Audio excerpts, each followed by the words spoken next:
Hey YouTube, this is Prepper One, and today I'm going to bring you just one boots on the ground. This person has gone through a survival situation, and they learned a lot. And basically, they sent me a lengthy email, and I'll just get right to it. Here are some lessons I learned that you can share with the followers if you'd like.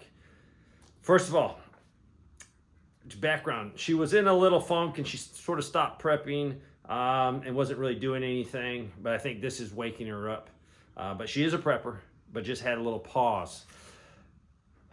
First, don't stop prepping. Don't let anyone interfere or tell you are stupid to prep. Number two, check your own equipment. Don't assume others know what they're doing. For example, I had a dual hybrid generator with electric start. On the last test, a friend helped me and I assumed this person knew what they were doing. I was wrong. They left the battery light on and it killed the battery. Thus, I could not use the propane side of the generator and could not get the generator to start. Third, read your manuals and know your equipment. I did not read the manuals and I did not know I could start the generator using gas mode and pull start. Do one thing at a time and get it done. Do one thing at a time. I echoed that.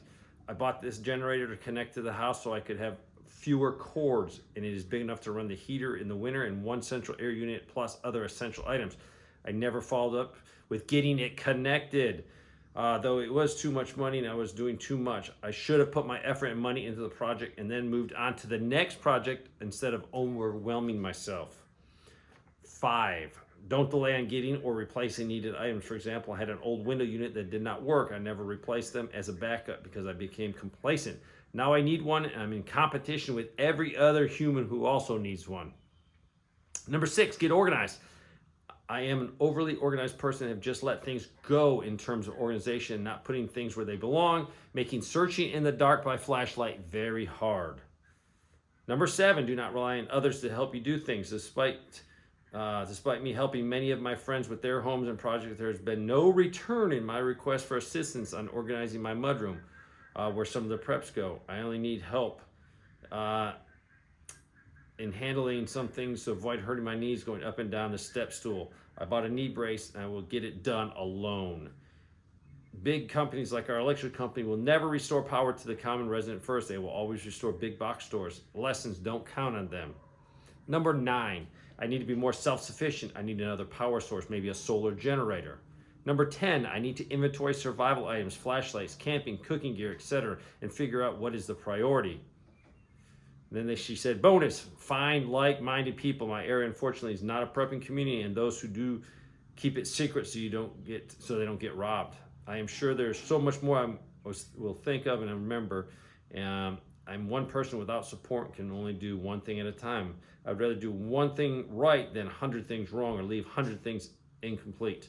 As we move into the heat wave, I worry about not having power restored and having to decide between going to work, a new job really should call out, versus my animals being left inside a very hot house since I cannot run the generator without being home.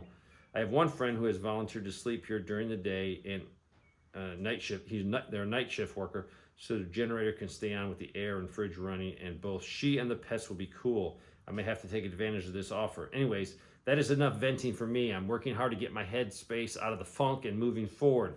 I feel like things happen for a reason. Maybe losing power for these days was to shake me up and get my butt moving right out of the funk. Take care and keep the information coming. So, this might apply to you. Do you have unfinished projects? I have tons of unfinished projects. And I got so much to do, but I'm doing it. But this was good. I hope you can apply this to your life.